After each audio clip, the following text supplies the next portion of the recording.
Loneliness is a hard thing as a Christian, you know? Sometimes it makes me feel guilty when I feel it. Like, why do I ache for these deeper social relationships? Why do I want to be more seen by my friends and my family? Why do I burn for a wife if I have God? If God is always with me, shouldn't that be enough? Why does it hurt so much if I'm not connected to the people around me? And God has to remind me, yes, He is always with me, but that doesn't mean I'm not allowed to want social relationships. We're social creatures through and through, just as God designed. It is God who saw that even though Adam in the Garden of Eden had him, it was also good for him to have connections with people. That's why He made Eve. And the Lord God said, "It is not good that man should be alone. I will make him a helper comparable to him." And a lot of the fulfillment of Christ, us as Christians, as you can see in the New Testament, can only be done through each other. Like the second most important commandment according to Jesus is about loving your neighbor as yourself, our relationship to each other. Loneliness is an emotion like every other emotion that isn't good or bad. It's just a form of information, a way to understand ourselves. Feeling lonely is just our hearts telling ourselves that there's something we desire and we don't have it right now. And that's social connection, and that was put in our design. The problem with loneliness is if we idolize it. If we put our desire to not feel lonely over our relationship to God. You can go take that emotion and share it and experience it with God, or you can go hook up with someone to feel less alone for the night.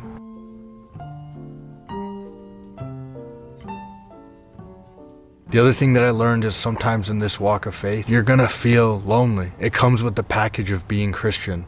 The most amazing thing about our God is that our relationships to Him are completely individual and unique. But because of that, sometimes it can make you feel less connected to the people around you. There are going to be times where only you and God understand what's going on in your life. Your friends, your family, your partner, they're going to try their best. But there are some things that unless you're there, you just don't get it. And that's not anybody's fault. We're all just human, but that's going to feel lonely. I just hope knowing that can be a little more comforting when you feel lonely.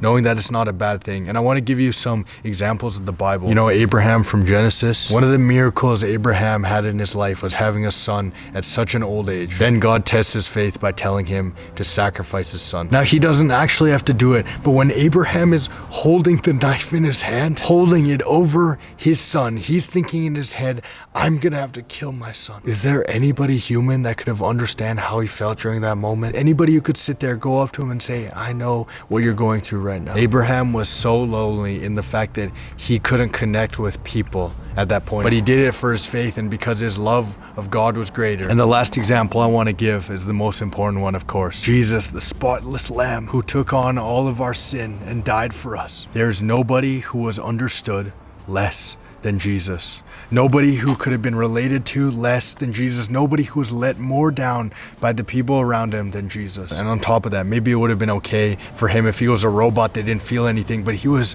made a human for our sake. He was given our emotions, our temptations, and he had to do it all through that, and he was perfect. But that doesn't mean Jesus was separated from the sorrow that comes from his life. Like that time when he prays in the garden before he's crucified. Then he said to them, my soul is exceedingly sorrowful, even to death. Stay here and watch with me. And I can't even imagine how sorrowful it must have been. But he did it anyway, and we're called to follow Christ's example. But rejoice in as much as you participate in the sufferings of Christ, so that you may be overjoyed when his glory is revealed. You know, sometimes people understand what we're going through. Sometimes we feel very connected, and that's a great thing. But then there are sometimes in the walk we go, then there aren't going to be people that get you, and that's going to feel lonely because we're humans. And humans desire to be connected to other humans in the way God designed. And it's going to hurt, but that's okay. Bring it to God. Be with God. God is always there for you. And I just wanted to make this video to make anybody who is feeling lonely right now just understand, like, I can't say God will take your loneliness away, but it's okay. Because God is with you still, and our faith is stronger than the emotions we feel, okay? Thank you so much for watching.